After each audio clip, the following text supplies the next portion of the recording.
Hello बच्चों, ये प्रश्न को देखते हैं। तो प्रश्न में दे रखा है विद्युत अपघट्य के विलयनों के लिए कौन सा कथन सही नहीं है। यहाँ 4 विकल्प दे रखा है ए, बी, सी तथा डी। आइए मुख्य अवधारणा की चर्चा करते हैं। मुख्य अवधारणा। तो प्रश्न में क्या दे रखा है विद्युत अपघट्य के विलयनों के लिए कौन सा कथन सही नहीं है, ये हमें बताना है। पहला विकल्प क्या दे रखा है विलयन की चालकता आयनों के आकार पर निर्भर करती है। तो ये जो हमें विकल्प दे रखा है ये हमारा कथन सही है। तो यानी जो पहला कथन दे रखा है ये हमारा कथन सही है, इसलिए यह विकल्प हमारा गलत होगा, क्योंकि हमें प्रश्न में क्या दे रहा है कौन सा कथन सही नहीं है, ये हमें बताना है।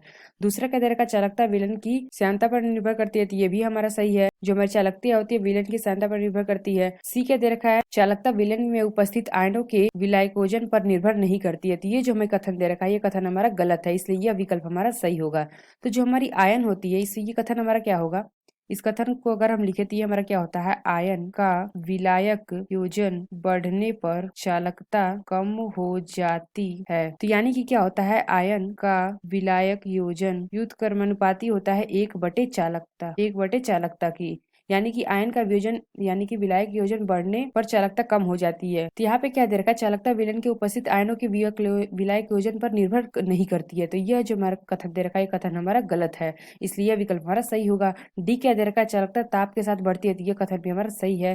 तो जो हमारा सही विकल्प है ये विकल्प होगा सी। तो आशा करते हैं आपको समझ में आया होगा। धन्यवाद।